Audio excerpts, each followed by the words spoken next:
어쨌든 남북 관계가 지금 상당히 붉어지고 있어요. 막 무섭습니다. 지금 두려움에 휩싸이고 있는데 전쟁 날 것 같은 그런 분위기가 되고 있는데 아무튼 방산주 보겠습니다. 먼저 뭐 빅텍 뭐 이런 거 보시면은 빅텍, 스페코 이런 종목들 있죠? 하나테크인 뭐 있는데 아무튼 빅텍 오늘 25% 올라요. 그리고 스페코도 오늘 크게 오릅니다. 자, 그래서 19%나 올랐습니다. 지금. 와, 빅텍, 스페코. 그렇습니다. 자, 그래서 이거를 방위산업주, 방산주에 대해서 오늘은 좀 심층 분석을 해보도록 하겠습니다. 그래서 일단은 방산주를 말씀드린 전반적인 추세, 빅텍 추세 보시면은 계속해서 올라가죠. 이런 것들. 근데 이런 것들이 현재 글로벌 사회에서 우리나라뿐만 아니라 종합적인 것들과도 맞물리고 있다는 점인데, 일단 현재 전 세계 민족주의가 강화되고 있습니다. 민족주의. 뭡니까? 바로 우리 민족끼리 이런 것들이 강화되고 있어요. 그리고 이것이 바로 방산주의 호재로 연결이 됩니다. 그래서 강화되고 있는 이런 민족주의의 조류의 종착점은 바로 글로벌 방산주 투자에 우호적인 환경을 만들어주고 있다고 보시면 되고요. 일단 민족주의는 다른 사람한테 배타적입니다. 다른 나라한테 배타적이죠. 다른 민족한테, 다른 국가한테 배타적입니다. 따라서 민족주의 강화가 군비 경쟁의 귀결로 여지가 크고요. 이미 세계 곳곳에서 그 단서들이 나타나고 있습니다. 그러면 민족주의가 왜 커지는지 지금부터 알아보도록 하겠습니다. 민족주의가 지금 엄청나게 커지고 있습니다. 일단은 2016년은 반세계화가 가속됐던 시기입니다. 일단 뭐 여러분들 보시면은 브렉시트 뭡니까? 브렉시트. 이게 바로 민족주의예요. 이게. 왜냐하면 영국이 그 유럽 연합에서 탈퇴한다는 거죠. 영국이. 이거 굉장히 우리끼리 먹고 살자 이거잖아요. 그쵸? 유럽 전체적인 그런 부분들 생각 안 하고 우리 민족끼리 먹고 살겠다. 그런 겁니다. 자, 그렇습니다. 그래서 뭐 앵글로색슨족들 뭐 이런 것들 다 유럽인들이라고 다 똑같은 거 아니죠? 다 그 우리나라도 보시면 뭐 한민족, 일본인들, 뭐 한족은 중국인이죠. 동양인도 다 다르듯이 이 뭐랄까 유럽인들도 다 달라요. 그 부족이 아니라 아무튼 다 다릅니다. 민족이 다 다릅니다. 민족이 다른데 아무튼 이 앵글로색슨족이 바로 유럽 연합에서 탈퇴를 하겠다. 이게 바로 민족주의입니다. 그렇죠. 근데 이제 또 프렉시트도 나오고 있어요. 프랑스가 또 탈퇴를 한다고 요즘. 그러고 뭐 네덜란드도 탈퇴를 하니 많이 이런 것들이 다 민족주의예요. 그리고 미국인들도 있는데 미국도 어때요? 트럼프가 사실상 여러분들 그렇잖아요. 배타적이죠. 굉장히. 어떻습니까? 멕시코 쪽에다가 뭐 장벽을 쌓는다. 뭐 이런 얘기를 하고 또 유색인종들 차별하고 굉장히 배타적입니다. 트럼프 배타적이기 때문에 또 저기 중동 사람들은 뭐 우리나라 미국에 들려서는 안 된다 뭐 이런 얘기를 하죠. 그렇기 때문에 민족주의, 그러니까 미국이 백인들 위주의 민족주의를 강조하는 게 또 트럼프죠. 보시면 미국도 민족주의예요. 뭐 이렇다고 보시면 되고, 중국은 또 어떻습니까? 지금 현재 사드 배치 때문에 중국이 우리나라에 압박을 넣고 있죠. 우리 중국이 최고의 민족이다.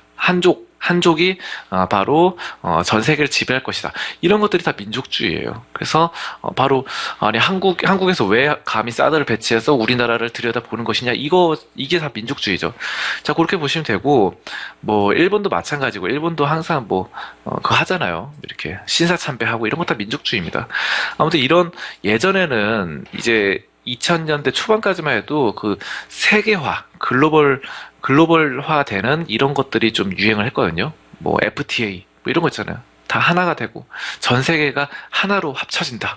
이런데 지금은 뭐, 환태평양, 그것도 해체되고, 다 흩어지고 있죠. 다 자기네 그 스스로 먹고 살자 하는 거예요. 미국 같은 경우도 이제 우리나라에다가, 바로 미국 주둔하는 군대들, 뭐 돈을 물려야 되니 철수하겠다, 이런 것들 다 민족주의의 대표적인 예라고 보실 수 있겠습니다. 자, 근데 이런 민족주의 같은 경우는 군비 경쟁을 불러일으킵니다. 군사 비용이 늘어난다. 군사 비용, 이렇게 보시면 돼요. 그래서 바로 군사 비용이 뭡니까? 방위산업 관련된 거죠. 요즘은 뭐 군사들, 뭐 병사들 숫자가 좌우하는 게 아니죠. 뭐 100만 명, 50만 명 병사들 아무 의미 없습니다. 핵폭탄, 미사일, 스텔스기, 탱크, 이런 것들이 항공모함 하나 오면 다 끝나요. 전쟁. 그 최근에 이제 시리아에다가 미국이 이제 가서 폭격을 했죠. 거기다가 생화학 무기 그쪽 공장 단지 그걸 박살을 냈습니다. 아주 미국이. 그런 거 보시면 전쟁이 금방 끝나요. 하루 이틀 만에 다 끝나버립니다. 이라크 전쟁도 마찬가지. 이라크 전쟁 길게 안 가요. 뭐 일부 오사마 빌라덴 뭐 이런 사람들이 동굴에 좀 숨어가지고 그거는 사막 같은 데서 좀 숨어가지고 있으니까 좀 오래 가는 건 있는데 사실상 미국의 승리죠. 그런 것들. 일단 미국의 승리 뭐 이런 것들이 판별이 나는 게 일주일 이상 가는 게 잘 없어요. 자, 그렇습니다. 이제는 군사 비용은 바로 방위산업주를 보셔야 된다. 방위산업주, 스페코, 빅텍 이런 것들. 그쵸? 그렇습니다. 지금 이런 점도 보셔야 되겠고 일단은 그리고 지금 대통령들 각국 나라의 대통령들이 굉장히 강한 사람들이 많습니다. 러시아 같은 경우도 그래요. 러시아도 푸틴 대통령이 제국의 부활을 노골적으로 드러내고 있습니다. 그래서 2024년까지 집권이 유력한 상황이고 일본 아베 총리도 마찬가지고요. 아무튼 좀 개성이 강하죠. 다들 좀 강력한 사람들이 좀 많습니다. 시진핑도 그렇죠. 시진핑도 그렇고 중국의 시진핑도 그렇고 다들 민족주의를 좀 어느 정도 표방하고 있다 이렇게 보시면 되겠습니다. 자, 그래서 뭐 아무튼 또 그렇게 보시면 되고 미국 같은 경우 방위 산업에 대해서 좀 말씀드리면 미국의 전반적인 재정 지출 축소 기조 속에서도 이 방위비 미국의 방위 산업비를 예산을 증액을 했어요. 그래서 군사비는 늘렸다.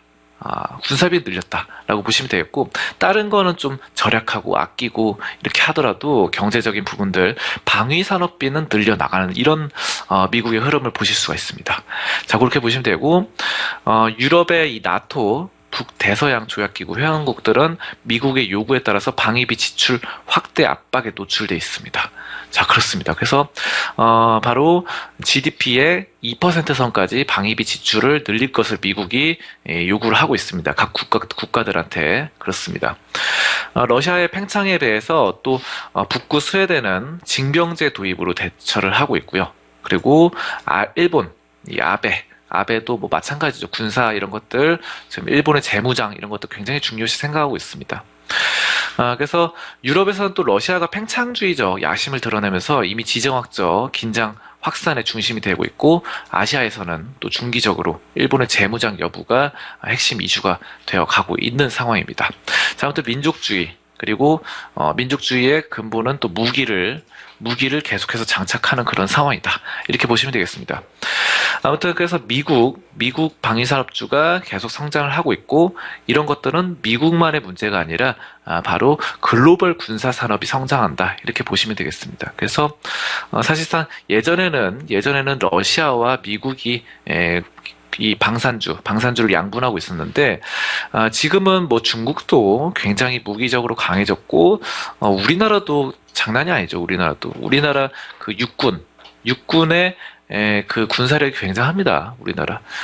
우리나라가 뭐 땅덩어리가 좁고 인구도 많지 않지만 육군의 그 강력한 힘이 있어요. 그래서 탱크 같은 부분 이런 거 보시면은 굉장히 강합니다. 제가 어떤 통계자를 봤는데 그 일본의 육군보다 한국의 육군이 더 강하다고 합니다. 탱크라든지 이런 부분들이 일본 같은 경우는 해군이 강하죠. 해군이 강한데 한국의 육군이 일본보다 더 강하다. 경제적으로 봤을 때 일본이 더 잘 살고 있죠. 객관적으로 봤을 때. 근데 한국의 육군이 그 정도로 강력합니다. 정말로. 그렇게 보시면 되고 그런 육군의 탱크, 뭐 자주포, 뭐 이런 거 있잖아요. 그런 것들이 다 돈이에요. 방위 산업주들을 주목을 하셔야 된다. 빅텍이나 뭐 스페코 이런 것들 아시겠죠? 그렇게 보시면 되고 아무튼 이런 한국의 방산주들 중기적 관심이 필요합니다. 그래서 최근 5년 동안 한국의 무기 수출이 세계 8위권입니다. 무기도 수출해요, 우리나라가. 항공우주, 빅텍, 스페코 이런 애들. 그렇습니다. 그래서 2016년에 수출이 더 커졌어요. 무기를 만들어서 파는 게. 우리가 뭐 미국한테서 이제 뭐 비행기라든지 무기를 사들어 오는 것도 있지만, 사드 같은 경우도 미국에서 이렇게 날라왔죠. 하지만 우리가 또 무기를 만들어서 이 외국한테 또 팔기도 해요. 그런 것들도 보시면 돼요. 그래서 내부적인 정치도 정책도 한국 방산주에 좀 긍정적인 트리거를 제보해줄 개연성이 있고요.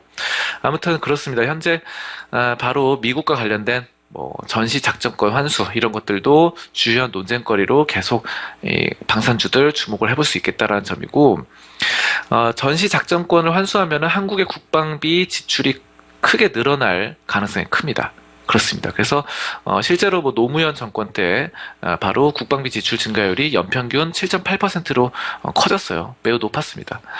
아무튼 그렇습니다. 그래서 이렇게 바로 또 5년 단임 대통령제 시행 이후에 바로 국방비 지출 증가율이 높다 이렇게 보시면 되겠고, 아무튼 계속해서 지금 우리 북한과 남한 바로 뭐 북한의 핵실험 이런 것들 미사일도 가끔씩 쏘고 있고 계속해서 위기가 고조되고 있습니다. 지금 그리고 결정적으로 뭡니까 그 미국의 항공모함이 축구장 크기의 3배나 되는 항공모함이 지금 한반도에 배치돼 가지고 이거 시리아도 공격했죠 미국이. 그러면서 갑자기 북한을 공격할 가능성도 있어요. 물론 굉장히 지금 중요한 상황입니다. 자, 이런 점을 봤을 때 우리가 방산주 좀 주목을 해보셔야 되겠다.